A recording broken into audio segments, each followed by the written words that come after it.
Good morning friends, कैसे हैं आप लोग। उम्मीद करती हूँ अच्छे होंगे और मैं भी बहुत अच्छी हूँ। तो welcome back to my channel. आज की सुबह ना इतनी प्यारी लग रही थी और सूरज भगवान सुबह में जब निकलता है ना, तो जो लोग जल्दी उठते हैं, पहले मैं भी नहीं उठती थी, लेट उठती थी, बट अब मुझे जल्दी उठना पड़ता है। तो ये नज़ारा इतना प्यारा लगता है कि सुबह सुबह में हवा ना भी हो तो ठंडी ठंडी हवा और ये सूरज की लाल पीली रोशनी जब हमारे ऊपर पड़ती है तो हमारे अंदर एक नई ऊर्जा का संचार होता है। इसीलिए पहले लोग कहते थे कि हमें सुबह जल्दी उठना चाहिए और सुबह उठने से सारे दिन पॉजिटिविटी रहती है, अपने आप को अच्छा फील होता है। और यहाँ सब कुछ करने के बाद मैंने चाय वगैरह पी, अपना दिनचर्या शुरू किया और यहाँ मैं नहा धो के बैठी हुई थी। और एक चीज़ बतानी थी, जिन लोगों का भी कल का पेपर है एईडीओ का, वो एक चीज़ ध्यान रखें कि आप अगर एग्ज़ाम देने जा रहे हो तो आप अपनी समय सीमा से पहले पहुँचे, यानी कि 2.5 घंटा पहले पहुँच जाएं।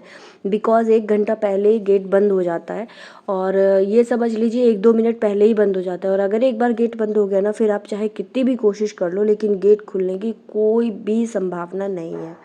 तो जिनका भी एग्ज़ाम है वो अपने समय से पहले पहुँचे।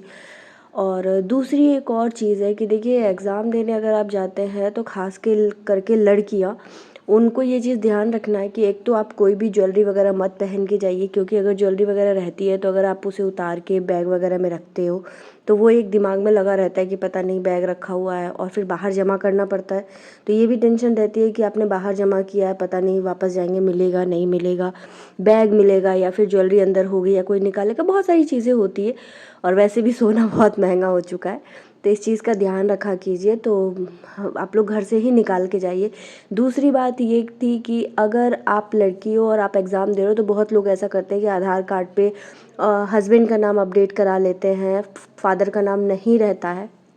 और चूँकि फॉर्म के एडमिट कार्ड पे सभी के अपने पापा का ही नाम रहता है, तो आप लोग मेक श्योर करें कि कोई ऐसी आइडेंटिटी एक लेकर जाएं जिसमें कि आपके फादर का नाम शो हो रहा हो, तो जिससे कि ना आपको एग्ज़ाम में एंट्री होने में आसानी मिलती है। आधार तो लेके जाएं, भले आधार पे फादर का नाम है अपडेट या फिर हस्बैंड का है, लेकिन एक ऐसी आइडेंटिटी प्रूफ भी रखिए जिसपे फादर का नाम अपडेट हो। जस्ट लाइक कि अगर आप पैन कार्ड रख लेंगे तो वो भी ठीक है, और वैसे भी आधार पैन लेकर ही जाना चाहिए।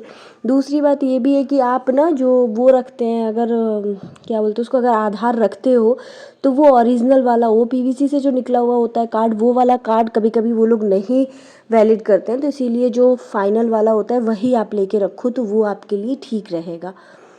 तो ये कुछ चीज़ें थी जो मुझे आपको बतानी थी। अपने सेंटर पे टाइम से पहले ही पहुंच जाइए, वो ज़्यादा अच्छा रहता है। और ये शाम का माहौल है, आप देख रहे हो शाम में कितना प्यारा लग रहा था। मैं शाम में छत पे गई थी, छत पे जाना चाहिए, थोड़ी सी हवा भी लगती है और थोड़ा सा माइंड फ्रेश होता है। पूरे दिन रूम में बैठे बैठे फिर अजीब सा भी हो जाता है, तो इसीलिए थोड़ी देर छत वगैरह पे भी जाना चाहिए। और वहाँ से आने के बाद फिर मैंने अपनी पढ़ाई को भी कंप्लीट किया था। और सच में बता रही हूँ, अब एग्ज़ाम भी तैयारी का भी आने वाला है, तो जिन लोगों का भी एग्ज़ाम है वो सभी अपने एग्ज़ाम पे फोकस करें और एकदम से माइंड कंसंट्रेट करके, अब बिल्कुल नहीं है, आप 2 महीने में सिलेबस ख़त्म कर लीजिए, जिनका नहीं ख़त्म हुआ, और रिवीजन पे फोकस कर लीजिए, क्योंकि ये एक अंतिम मौका बचा हुआ है। उसके बाद फिर हमें पता नहीं कि क्या होगा नहीं होगा, और इस अंतिम मौके को हम ऐसे ही वेस्ट नहीं कर सकते हैं। हमें जितनी ज़्यादा हो सके 12 घंटे 14 घंटे 16 घंटे, जिनके पास भी टाइम है वो इतनी इतनी देर पढ़ सकते हैं। और बस एक बार है, अगर आपको पूरी लाइफ सुकून से, चैन से, शांति से बितानी है तो फिर ये 2 महीने आपको पढ़ना पड़ेगा। नहीं तो फिर बाद में पूरी लाइफ टाइम पढ़ते रहिए, कुछ होने वाला नहीं है। क्योंकि वैसे भी अगर आज भी सही से नहीं पढ़ा तो फिर आगे दूसरे एग्ज़ाम के लिए प्रिपरेशन करेंगे, उससे अच्छा तो है कि पहले ही पढ़ लें। चलो, तो इसी के साथ मैं वीडियो को एंड करती हूँ। लाइक शेयर और सब्सक्राइब कीजिएगा। Okay, bye bye.